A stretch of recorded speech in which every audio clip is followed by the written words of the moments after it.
coal dust. The engines on the island of Sodor like to work hard. They can pull both passengers and freight. Sometimes the engines have to deliver coal trucks. Delivering coal trucks can be dusty work, especially when the trucks play their tricks. One day the engines were all at Tidmouth sheds. They couldn't wait to go to work. Duck was wheezing steam and was raring to go. "I can't wait to get back to the Little Western," he said.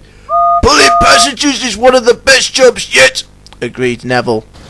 Just then the Fat Controller arrived. He had some urgent news. "The Incline Railway on the narrow gauge railway has broken down," he explained. "The cables have collapsed and it will take a long time for new cable to be put in. So I need an engine to deliver coal from the coaling plant and take it to the wharf." The engines all wanted to do the job. It seemed like a very important train. "Leave me out of it," huffed Gordon. "Express engines don't pull trucks." Henry thought Gordon was being silly, so he puffed forward and whistled to the Fat Controller. "I'll do the job, sir," he said.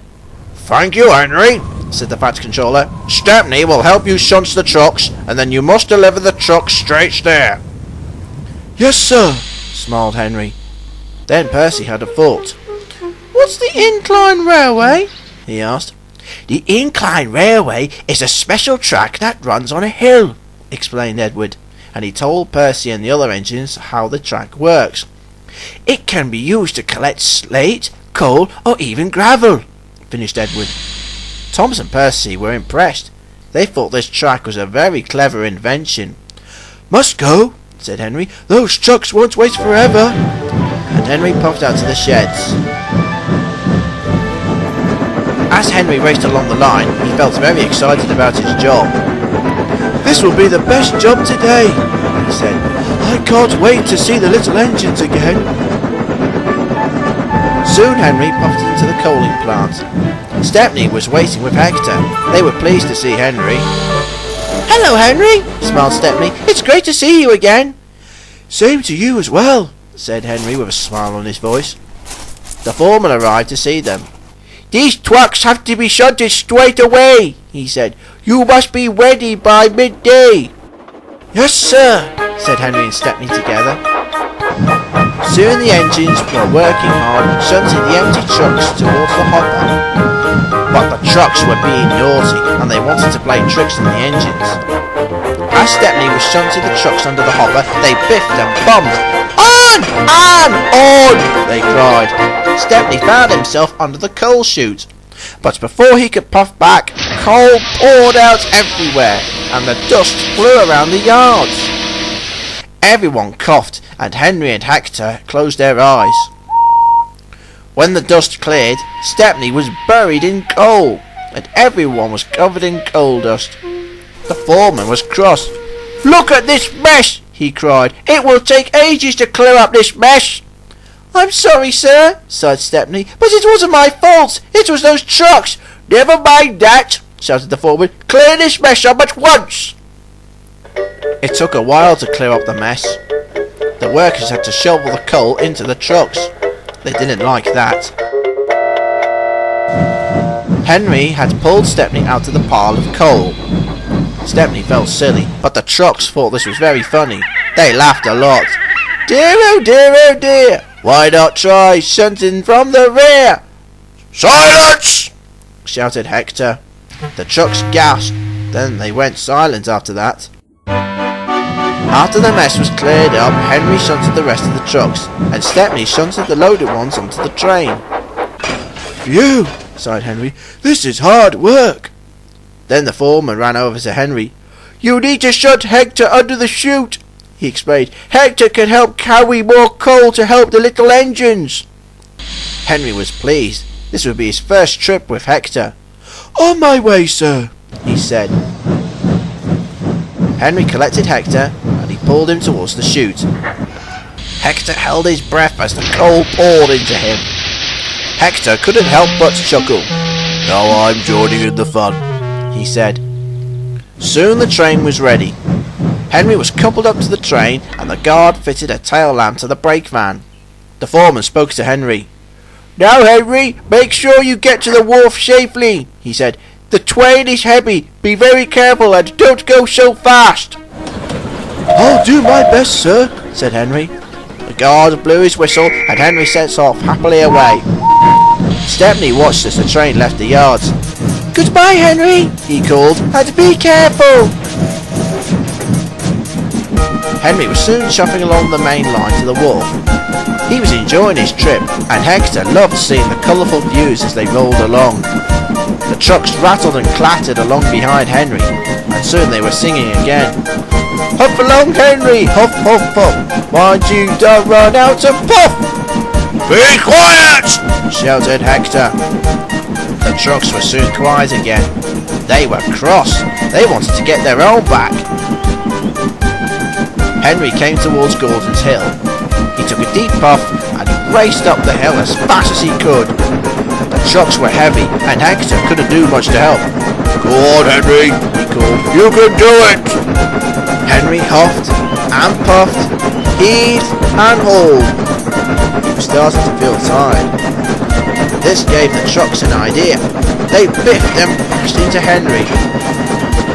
Henry felt himself get further and further towards the top. At last, Henry felt his wheels reach the top. "Hooray!" he cheered as he started to puff down the other side. But the trucks saw a chance to have some fun. They called out, "On! On!" they cried. Henry and Hector gasped as they started rolling faster and faster down the hill. "Rattle my rods!" cried Henry. "Slow down!" shouted Hector. But Henry couldn't slow down. They whisked through the next station very fast. They gave Gordon quite a surprise. Then there was trouble. Up ahead was a sharp bend. It was a tricky bend to go around. Henry whistled as loud as he could. "Stop!" he called. Henry's driver applied the brakes as hard as he could. Henry slowed down a little, but he was too late. Henry rounded the bend too quick and the trucks tipped off the tracks and into the bushes. Coal flew everywhere and a coupling broke. Henry's driver stopped just a few yards from the accident. Then they went back to inspect the mess. No one was hurt, but the tracks were blocked. "I'll go and call for help," said the driver. "And I'll stop all trains coming this way," agreed the fireman. When Harvey heard the news, he raced as fast as he could to the rescue. The Patch Controller was on board. When Harvey got there, he was surprised, and so was the Patch Controller. "Don't worry, Henry," said Harvey. "I'll have you on your way again." While Harvey and the workmen got to work, the Patch Controller went to see Henry. "Henry, you have caused confusion and delay," he said sternly. "You were told to be very careful, but now you've blocked the lines. You're going to be late." "I'm sorry, sir," sighed Henry sadly. "As soon as your trucks are put back on the tracks, go straight to the wharf," finished the Patch Controller. "Yes, sir," said Henry. After a long while, the train was ready again. Henry had pulled Hector and his trucks away from the bend, but he was worried. "We're not going to make it on time now," he groaned. "Let's try once more," said the driver. "We can do it, old boy," comforted the fireman. "We can do it, Henry," cheered Hector. "I'll keep an eye on the trucks for you." Henry felt much better, so he blew his whistle and set off again. This time the trucks were quiet. Hector growled crossly at the trucks. The trucks didn't like it when Hector growled at them. This made them feel scared of him. But Henry was pleased that Hector was keeping the trucks under control. "Nothing could go wrong now," he smiled. They soon reached the wharf. Henry puffed into the shelter shed where Peter, Sam and the bin controller were waiting. Henry came to a halt in front of Mr. Percival.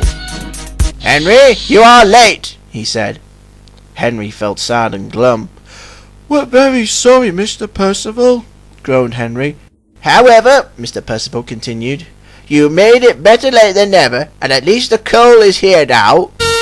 "Now I can get to work," said Peter Sam. "I've been waiting all lunchtime." "You had better hurry," said Henry encouragingly.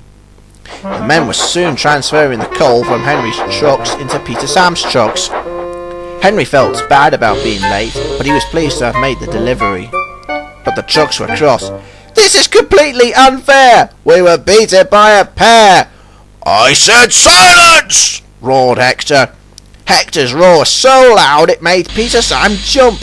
He biffed into his truck so hard they came off the tracks. More coal dust flew everywhere. When the dust cleared, everyone was covered from top to bottom in coal dust. "Sorry, Peter Sam," said Hector. "I was talking to the trucks." "Thank goodness," sighed Peter Sam. Then Henry had a thought. "You could say that today has been a day to remember," he explained. "This has certainly been one dusty day." Everyone laughed, even Mr. Percival. They were laughing so much that they didn't hear the trucks grumbling, which was a good thing.